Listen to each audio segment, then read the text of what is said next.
Good morning, welcome back to my channel Juthika Adrija ব্লগে তোমাদেরকে অনেক ভালোবাসা। চলে এসেছি একটা নতুন ব্লগের সাথে। আশা করবো আজকের ব্লগটা তোমাদের ভালো লাগবে। তো বন্ধুরা, আজ হলো শুক্রবার আর এখন বাজছে সকাল 7টা, আর 7টা থেকে আজকের ব্লগটা স্টার্ট করলাম। তো আজকে শুক্রবার আর আজকে আমার হাজবেন্ডের স্কুল কিন্তু বন্ধ আছে, কারণ 2-3 দিন স্কুলে খেলাধুলা হয়েছে আর তারপরে অনুষ্ঠানও হয়েছে, যার জন্যে আজকের দিনটা রেস্ট হিসাবে বন্ধ দিয়েছে। তার জন্য কিন্তু রান্নাবান্নার তেমন একটা তাড়া নেই। তবে একটা সিদ্ধান্ত নিয়েছি যে আজকে একটু কিন্তু ভালো মন্দ রান্না করে খাবো। মানে বেশ কিছুদিন চলে গেলে না, তারপরে ইচ্ছা হয় কি যে একটু ভালো কিছু রান্না করি। তো আজকে একটু স্পেশাল কিছু রান্না করব, সেটা হলো ফ্রাইড রাইস আর চিকেন কষা। কিন্তু সেটা দুপুরে করব, কিন্তু সকালের তো কিছু টিফিন খেতে হবে। তো তার জন্য ভাবলাম সকালে একটু রুটি সবজি করে নিই, সেটাই খেয়ে নেবো, বেশ ভালো হবে। তো সবজি তোলার জন্য কি সবজি করব, পেঁপে দিয়ে একটা নিরামিষ সবজি করব, রুটির তরকারি। আমাদের কাছে এটা না খুবই ফেভারিট, মানে পেঁপে দিয়ে নিরামিষ তরকারিটা আমরা রুটির সাথে আমাদের সকলের খুব ভালো লাগে। তো গাছ থেকে ছোট ছোট গাছের পেঁপে অনেকগুলোই আছে, তো সেগুলো তুলে একটা ছিঁড়ে নিলাম। আর এমনি বড় বড় গাছে তো অনেক পেঁপে রয়েছে, পেকে যাচ্ছে, পাখিতে খেয়ে যাচ্ছে। তো আমাদের বাড়িতে পাকা পেঁপে তেমন একটা কেউ খায় না, যার জন্য আমরা পাকা পেঁপে পারিও না। আর পাখিতে খাচ্ছে খাক, পাখিতে খেলে আমাদের কোনো আফসোস হয় না, আরও ভালো লাগে। জাস্ট ওদের খাবারগুলো তো কমেই গেছে, তো পেঁপেগুলো খাচ্ছে আর অনেক অনেক পাখি এসে বাড়িতে কিচিমিচি করছে, বেশ ভালোই লাগছে।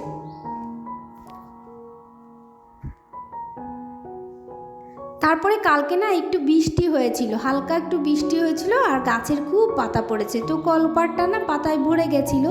তো পাতাটা একটু পরিষ্কার করে নিয়ে তারপরে বাসন নিয়ে আসলাম। তো এবার বাসনগুলো আস্তে আস্তে কল থেকে ধুয়ে নিয়ে তারপরে কিন্তু রান্নাঘরের কাজ শুরু করব। মানে রান্নাঘরের রান্নাবান্না এগুলোই করবো আর কি।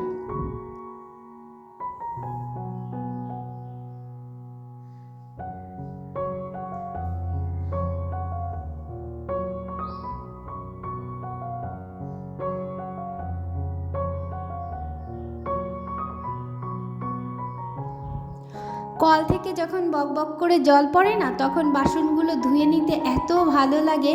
আর কি সুন্দর গরম গরম জল, মনে হয় কি বারবার হাতটা ভিজায়। কিন্তু বেসিনে মানে ট্যাঙ্কি থেকে যে জলটা বের হয় সিঙ্কে, সেটা যে কত ঠান্ডা, কখন মনে হয় যে হাতটা আর এই জলে না দিতে হয়।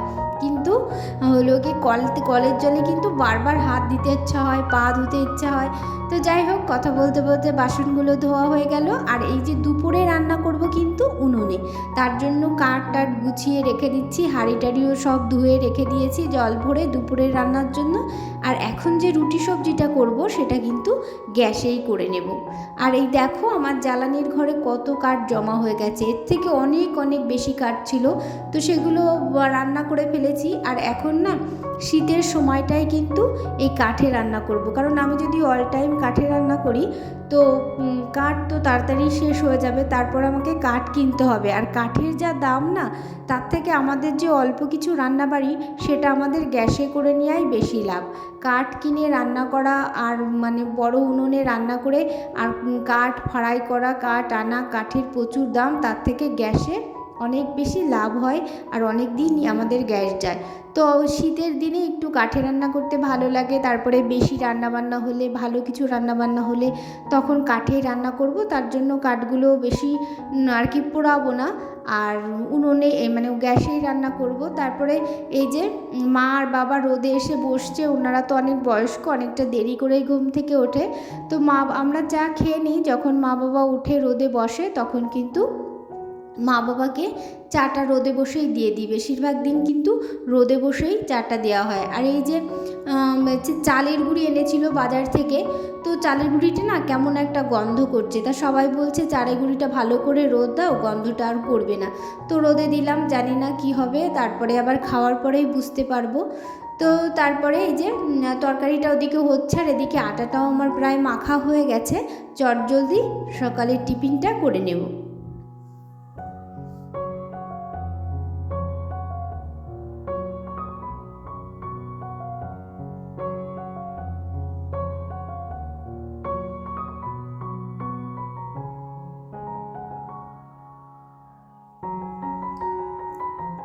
তো তো তরকারিটা রান্না হয়ে গেছে আর এখন কিন্তু রুটিটা ভেজে নিচ্ছি। আর রুটি ভাজার সাথে সাথেই সবাইকে কিন্তু দিয়ে দেব। সকালে কিন্তু আমরা সবাই একটা একটা করেই রুটি খাবো, আর আমার হাজব্যান্ড ও দুটো খাবে, কারণ বেশি রুটি খেলে দুপুরের মধ্যে কিন্তু আবার খিদে লাগতে চায় না। আর এখন কিন্তু 10টা বেজে গেছে, তো 10টার সময় যদি দুটো করে রুটি খাওয়া হয় দুপুরে আর খেতে ইচ্ছা হবে না। ওর জন্য একটা রুটি আর সবজি খেয়ে নেব, তারপরে কিন্তু দুপুরে আবার খিদে লেগে যাবে। তারপরে দুপুরে গরম গরম ফ্রাইড রাইস আর চিকেন কষা খাওয়া হবে। তো বাবা মা সে যেখানে বসে চা খেয়েছিল ওখানেই চা শেষ করে বেশ সময় হয়ে গেছে। তো মেয়েও রোদে বসে খেতে বসেছে আর কি টিফিনটা, আর এই বাবা আর মাকেও দিয়ে দিলাম। তো বাবা, আমি যখন রুটি তরকারি করি, দিদি আসলেও যখন রুটি সবজি করা হয় তো তখন আমি বাবাকেও দিয়ে দিই, কারণ বাবাও সকালে কিছু খায় না, একবারে স্নান করেই খায়। তো আর এমনি সময় তো এমনি সাধারণ টিফিন খেয়ে থাকে। তো যাই হোক, তারপরে আমিও সব রুটি সবজি খেয়ে নিয়েছি। আর এই যে ফ্রাইড রাইস রান্নার জন্য যাবতীয় সবজিগুলো নিয়ে বসে পড়েছি কাটতে। এগুলো কাটতে কিন্তু বেশ সময় লাগবে, তারপরে মাংসের মশলা অনেকটা সময় লেগে যাবে গোছাতে। তো আস্তে আস্তে, তাড়াহুড়ো তো নেই, এই রান্নাবান্নাই কাজ, আজকে আর বাড়তি কাজ তেমন একটা হবে না। তো সব কিছু গুছিয়ে গাছিয়ে রেখে রান্নাঘরে, তারপরে না আমার হাজব্যান্ড আর মেয়ে, হাজব্যান্ড আজকে স্কুল বন্ধ বলে মেয়েও আজকে স্কুলে গেল না, কারণ ভালো মন্দ রান্না হবে, গরম গরম খাবে বলছে। আর মেয়ে সাধারণত স্কুল বন্ধ করে না, তো শরীরটাও তেমন ভালো নেই, আর বাড়িতে ভালো কিছু রান্না হবে, বাবা বাড়িতে রয়েছে, ওর জন্যে ভাবলাম থাক, আজকে যেতে হবে না। আর এদিকে আমার হাজব্যান্ড যে একটা বাঁশ কিনেছিল সেটা দিয়ে চটা তৈরি করে, সেটা দিয়ে এই যে একটা উচ্ছে গাছ হয়েছে আর কুমড়ো গাছ লাগানো হয়েছে, এগুলোর মাচা তৈরি করছে। তো সবজি খেতেও একটু দেখা হয়ে গেল, আর ওদেরকে একটু জল নিয়ে আসলাম। এখানে রোদের খুব তাপ, তো কাজ করতে করতে জল তেষ্টা পেয়ে গেছে। আর এখন কিন্তু 11:30 বেজে গেছে। তো দেখো, আমার সবজি বাগানে প্রচুর সর্ষে গাছ হয়েছে, এগুলো কিন্তু লাগানো হয়নি, এমনি থেকেই হয়েছে, তো রেখে দিয়েছি। যাই হোক, ফোড়ন খাওয়ার সর্ষে হয়ে যাবে। তারপরে ভেতরে তো বেগুন গাছ রয়েছে। আর এই যে সব কিছু ওদের জল টল খাওয়া হয়ে গেল, আর আমি এখন বাড়ির দিকে স্নান করে তারপরে কিন্তু এই যে রান্নাঘরে চলে এসেছি রান্না বান্না করতে। তো রান্না করতে তো বেশ সময় লাগবে, তো আমার কোনো তাড়া নেই, আস্তে আস্তেই করব, কারণ সবার তেমন একটা খিদে পায়নি।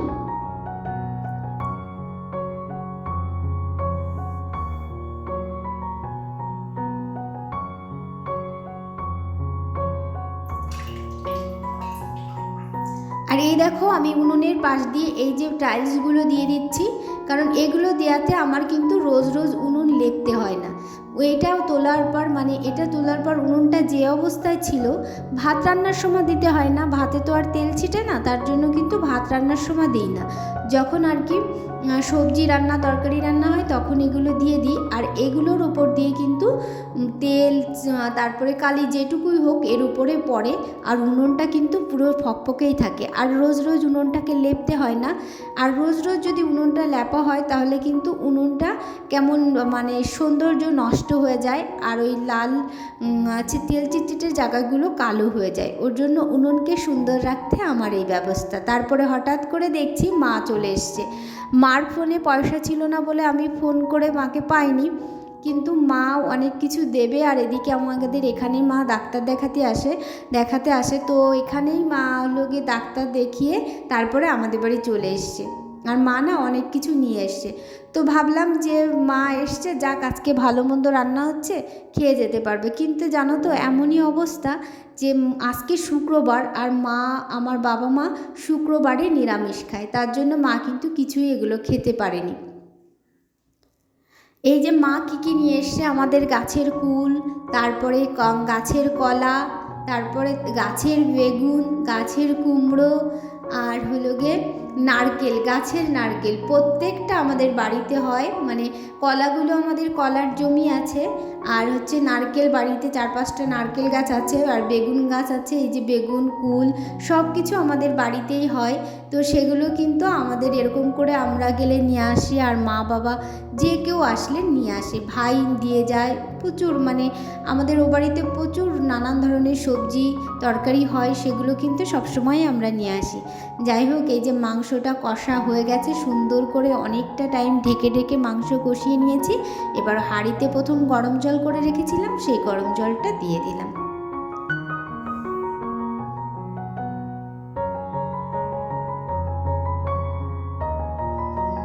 বেশ কিছু সময় রান্না করে নিয়েছি, আবার জল দেওয়ার পর মাংসটা, তারপরে কিন্তু এই যে দিয়ে দিলাম গরম মশলা। আর এখন মাংসটা নামিয়ে নেব, আর এখন কিন্তু ভাতটা রেডি করে নেব। এই যে ভাত বসিয়েছি, এখন এটা সরিয়ে দিচ্ছি। আর এটা সরানোর পরে তোমরা দেখো উনুনটা কেমন আছে, পুরো যেরকমটি ছিল সেরকমটিই কিন্তু উনুন রয়েছে, একদম কোনো তেল ছিটে ছিটে যায়নি। কিন্তু যদি আমি এটা না দিতাম তেল ছিটে পুরো উনুনটা কালো হয়ে যেত।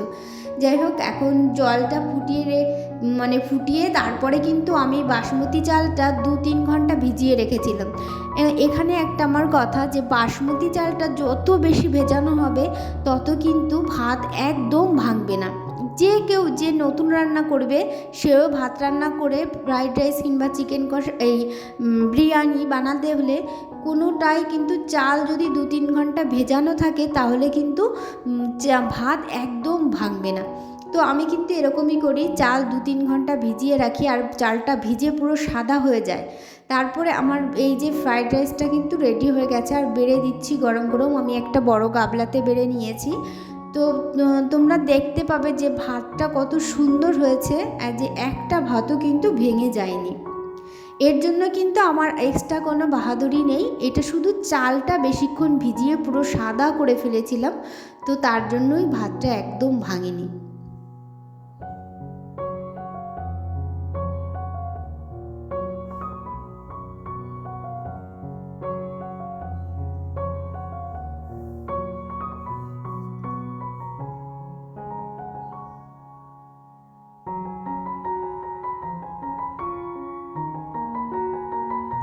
তো বন্ধুরা, তোমরা দেখো সবাই মিলে কিন্তু আমরা খেতে বসে গেছি। আর এই যে সবাই মিলে খাওয়ার কিন্তু একটা মজাই আলাদা। আর এই দেখো ভাতটা কাছ থেকে দেখো কতটা সুন্দর হয়েছে, একটা ভাতও কিন্তু ভেঙে যায়নি। আর অনেক লম্বা লম্বা বড় বড় দেখায় কিন্তু ভাতগুলো, এত লম্বা হয় এত বেশি ভেজানোর ফলে যে দেখতে ইচ্ছা হয়। যাই হোক, এখন বিকেলবেলা আর মা এখন চলে যাচ্ছে, তো আমি একটু এগিয়ে দিতে যাচ্ছি। আর এদিকে আমার হাজব্যান্ডকে বলছে যে চলে যাচ্ছি, সেটাই। তো এই যে হাজব্যান্ড দেখো মাচাটা কতটা রেডি করে ফেলেছে, তো সে তখন কিছুটা করলো, আবার এখন এসে কিছুটা করে মাচাটা কিন্তু রেডি হয়ে যাচ্ছে। তো যাই হোক, তারপরে বিকেলবেলা আমরা দুজন মিলে এই যে লুডো খেলতে বসেছি, এটা আমাদের বিকেলবেলার কাজ। আর বিকেলবেলা আমরা এরকম সব কাজ সেরে তারপরে কিন্তু একটু হাঁটাচলা করে তারপরে লুডো খেলতে বসে পড়ি। যাই হোক বন্ধুরা, আজকের ব্লগটা এখানে শেষ করছি। তোমাদের যদি কিছু ভালো লাগে অবশ্যই লাইক করো, আর কমেন্ট করতে কিন্তু একদম ভুলো না। তাহলে আজকের মতো টাটা, আবার দেখা হবে নেক্সট ব্লগে। ততক্ষণ কিন্তু তোমরা সবাই সুস্থ থেকো, ভালো থেকো, টাটা।